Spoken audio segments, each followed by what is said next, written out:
Welcome back. चलिए देख लेते हैं मॉन्डे को निफ्टी और बैंक निफ्टी कैसे बिहेव कर सकता है और किस तरह का ट्रेड आपको देखने को मिलेगा। अगर इस रिपोर्ट को देखते हो तो यहाँ पे सुबह सुबह ही सेबी का चीफ और उसके हस्बैंड ने हिंडनबर्ग का लगाया हुआ पूरा के पूरा एलिगेशन को डिनाई कर दिया है। पर इस डिनायल से ये कभी भी प्रूफ नहीं होता कि जो एलिगेशन लगाया गया है वो सही है या नहीं है। जो सबसे इम्पॉर्टेंट है वो है ये वाला न्यूज़। यहाँ पे देखना पड़ेगा कि जो भी एलिगेशन लगाया गया है एक्चुअली एलिगेशन किसके ऊपर लगाया गया है। अब हिंडनबर्ग रिपोर्ट का पहले का जो एलिगेशन था वो अदानी के ऊपर था, अदानी के शेयर प्राइस को मैनिपुलेशन को लेके था। अब ए वाला जो एलिगेशन है ये डायरेक्टली सेबी के ऊपर है, क्योंकि माधवी बुच जो सेबी का चेयरपर्सन है उसके ऊपर एलिगेशन लगाया गया है कि डायरेक्टली उसका और उसके हस्बैंड का इन्वेस्टमेंट है कुछ ऑफशोर कंपनी से जो अदानी ग्रुप को मैनिपुलेशन पे जिनका हाथ था। अब इसके लिए सेबी के ऊपर एक एलिगेशन डायरेक्टली आ जाता है और सेबी का जो भी कैरेक्टरिस्टिक है उसके ऊपर एक बड़ा क्वेश्चन मार्क लग जाता है। अगर जो रक्षक है वही भक्षक होगा तो कौन बचाएगा। ये वाला सबसे बड़ा क्वेश्चन मार्क जो अभी सेबी के ऊपर है। और इसके बीच पे सेबी का जो भी ट्विटर अकाउंट था उस ट्विटर अकाउंट को टेम्पोररीली ब्लॉक करके रखा गया है, लॉक करके रखा गया है, जहाँ पे कोई पोस्ट आप देख नहीं सकते और कोई पोस्ट पे कोई कमेंट आप कर नहीं सकते। उसके बाद जो इंस्टीट्यूशन को यहाँ पे इन्वॉल्व किया गया है वो है ब्लैकस्टोन।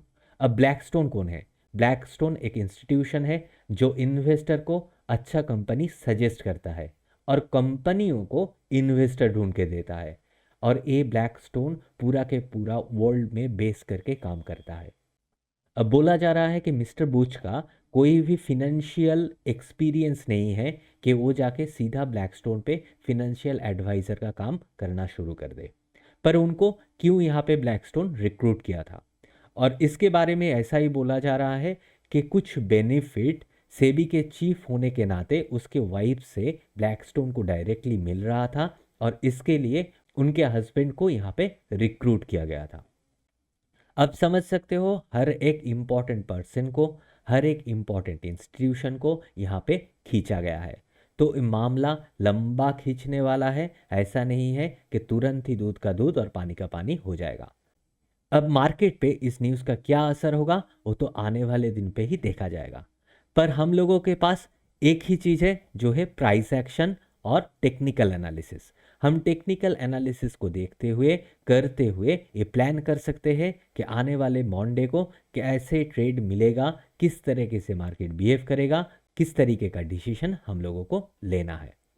लास्ट फ्राइडे को निफ्टी ने एक रेंज क्रिएट किया है जिसका हाई एक रेजिस्टेंस जोन है, जिसका लो एक सपोर्ट जोन है।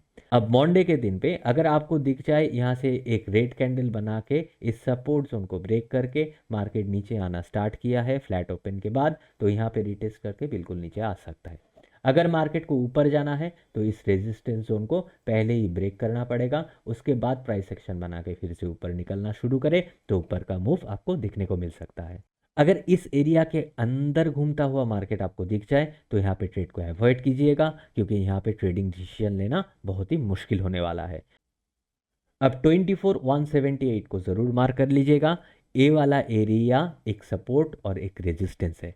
अगर प्राइस आपको ऊपर आता हुआ दिखे या तो इसके पास ओपन हो जाए फिर यहाँ से बाउंस लेना शुरू करे तो बिल्कुल के बिल्कुल एक सपोर्ट की तरह काम करेगा। अगर इसके नीचे ओपन होता है और उसके बाद यहाँ से बाउंस करके नीचे जाना शुरू करता है तो एक रेजिस्टेंस की तरह काम करेगा। तो इसको ज़रूर के ज़रूर मार्क करके रखिएगा। और नीचे वाला जो लेवल आपको दिख रहा है वो है 24,096, 24,081 एक जोन है और उसके नीचे है 23,923 और 23,894। ये दोनों एरिया भी सपोर्ट की तरह काम करेगा। अगर प्राइस यहाँ पे आता है तो यहाँ से बाउंस लेने का फिर से कोशिश करेगा।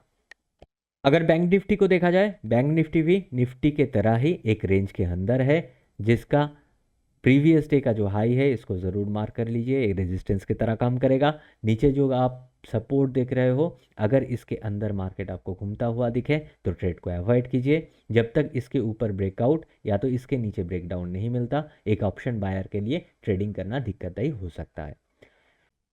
50,153, 50,126 ए वाला जो जोन है ये सपोर्ट और रेजिस्टेंस दोनों की तरह काम करेगा। अगर मार्केट यहाँ पे ओपन हो जाए या तो फिर ऊपर से नीचे आता हुआ दिखे तो यहाँ से टकरा के ऊपर जा सकता है।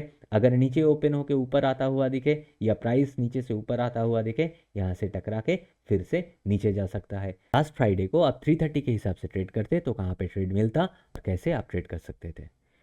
ये वाला जो रेड लाइन है ये प्रीवियस डे का हाई है। मार्केट में गैप अप ओपन हुआ होने के बाद ट्रैप लगा है। उसके बाद थर्ड जो कैंडल है वो एक टीआरएस है जिसका लो ब्रेक हुआ। लो ब्रेक पे अगर आप एंट्री लेते तो ज़रूर के ज़रूर आपका स्टॉप लॉस हिट हुआ होगा। उसके बाद जो टीआरएस आपको मिला वो टीआरएस यहाँ पे मिला है, पर इसका लो ब्रेक नहीं हुआ है, उससे पहले ही हाई ब्रेक हो गया है, तो यहाँ पे ट्रेडिंग अपॉर्चुनिटी नहीं मिला है। उसके बाद और एक टीआरएस मिला है 10:30 बजे से पहले, और ओ टीआरएस आपके सामने है जहाँ पे आपका ट्रेड एक्टिव तो होता, पर एसएमए पे लग चुका है ट्रैप। एसएमए पे ट्रैप लगने के लिए आपको यहाँ पे निकलना पड़ता और आपका छोटा सा पैसा रिकवरी जो यहाँ पे स्टॉप लॉस हुआ था वो यहाँ पे रिकवर होता। अगर आप 15 मिनट पे देखते हो तो बिल्कुल के बिल्कुल यहाँ पे एक टीआरएस है जिसका लो ब्रेक हुआ है। अब इसको ट्रेड करो ना करो, इसका पेंडिंग टारगेट होगा प्रीवियस डे का लो यानी 49,833। अगर लास्ट फ्राइडे पे आप अगर स्कैल्पिंग स्ट्रेटजी को यूज़ करते तो इस ट्रेंड लाइन के ब्रेकआउट पे यहाँ पे आपको एक ट्रेडिंग का अपॉर्चुनिटी मिलता सी साइड पे, और 20 से 30 रुपया आपका टारगेट होता।